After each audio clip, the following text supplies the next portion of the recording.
Allah's Messenger said, "The blood of a Muslim cannot be shed except in 3 cases: for murder, adultery, and the one who reverts from Islam and leaves the Muslims."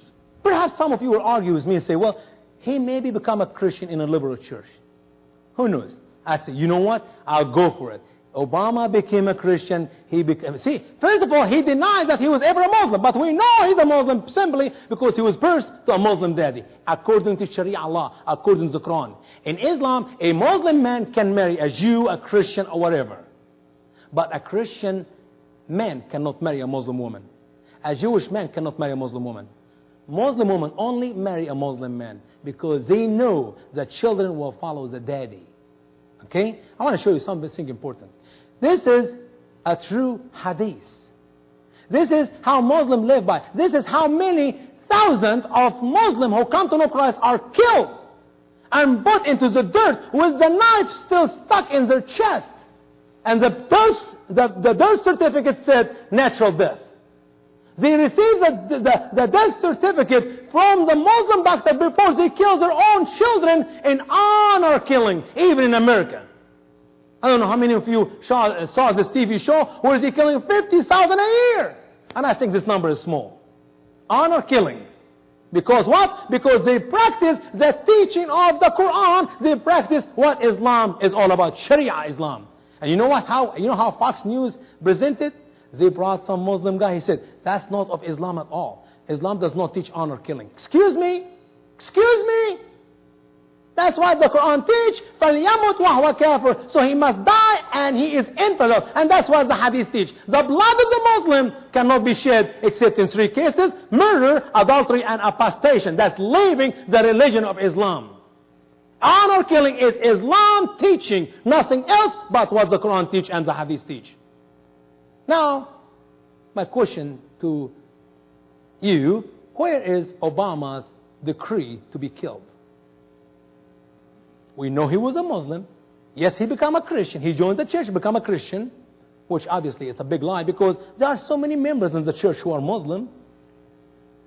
Where is the fatwa to kill him? Let me show you a fatwa here. Look with me on the screen. This is a fatwa, obviously written in Arabic. This is the seal of Egypt. And obviously this is written from Azhar, the largest Muslim university in Egypt. And this is a fatwa, decree for killing a man who left Islam to Christianity. And listen to the second very important question. How about his children who are birthed of him? Are they Muslim or Christian? Yes, they are Muslim and they will be killed also. We translated this to you in English. So listen to what the English said. A man whose religion was Islam and his nationality is Egyptian married a German Christian, and the couple agreed that the husband would join the Christian faith and doctrine. Question 1. What is the Islamic ruling in relation to this man? What are the punishments prescribed for this act? Question 2.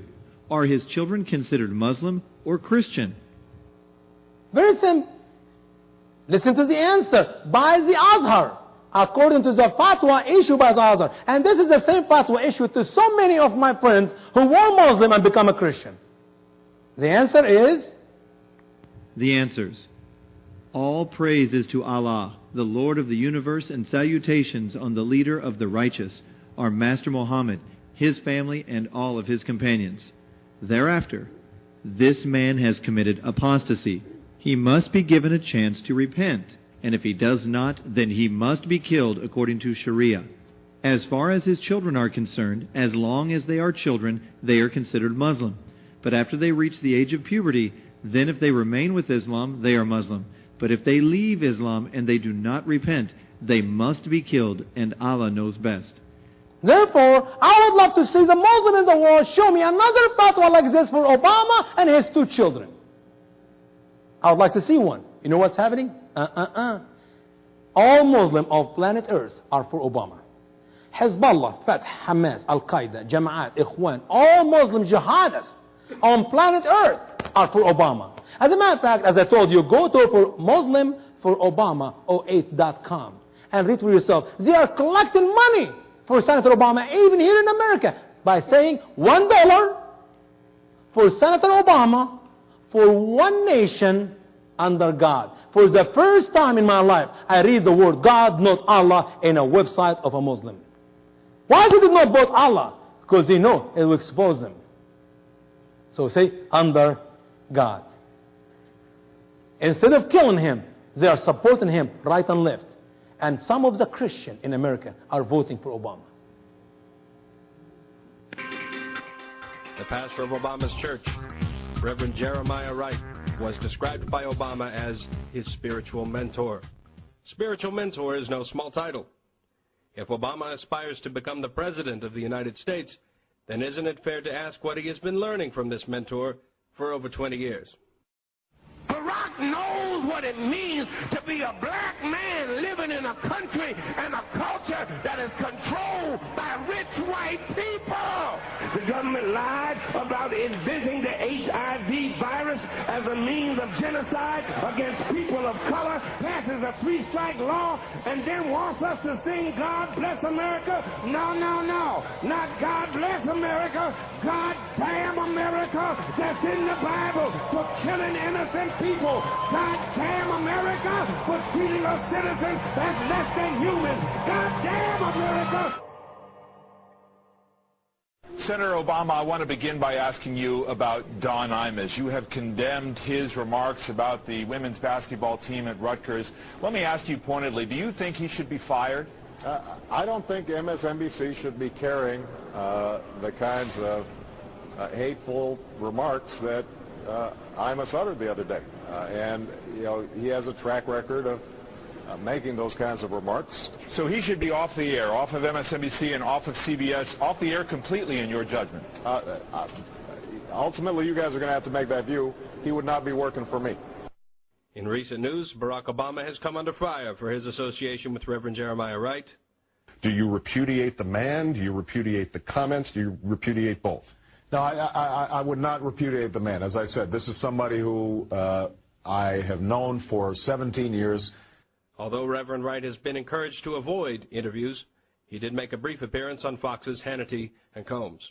He doesn't know anything more about theology than I know about brain surgery. So, Here's my point. No, let me finish. No, here's my point to you. If you're not going to talk about theology in context, if you're not going to talk about liberation theology that came out of the 60s, systematized black liberation theology that started with Jim Cone in 1968, Reverend, and the writings of Cone and the writings of Dwight Hopkins and the writings of womanist theologians and Asian theologians and Hispanic theologians. Reverend, I got to get this in. Then you can't talk about the black values. But I'm going to tell you this.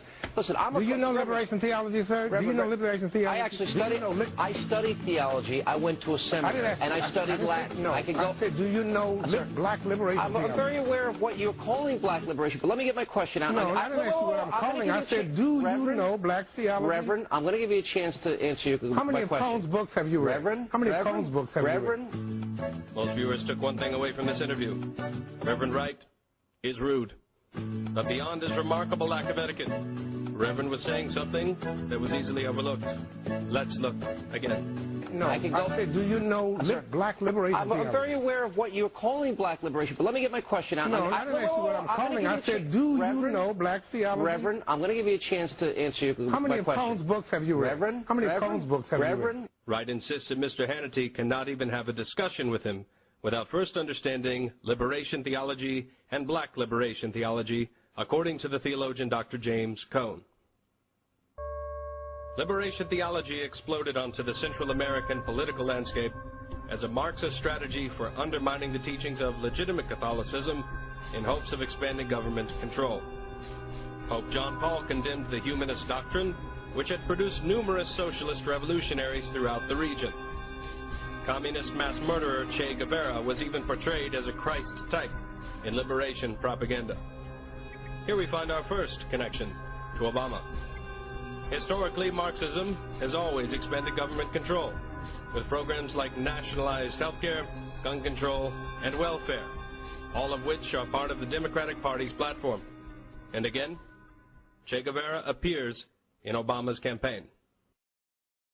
Black liberation theology is an extension of the Marxist liberation theology that exclusively speaks to a negative African-American experience. Dr. James Cone, Ph.D., defines black liberation theology in his book, The following is an excerpt. Black theology refuses to accept a God who is not identified totally with the goals of the black community. If God is not for us and against white people, then he is a murderer, and we had better kill him. The task of black theology is to kill gods who do not belong to the black community. Black theology will accept only the love of God which participates in the destruction of the white enemy.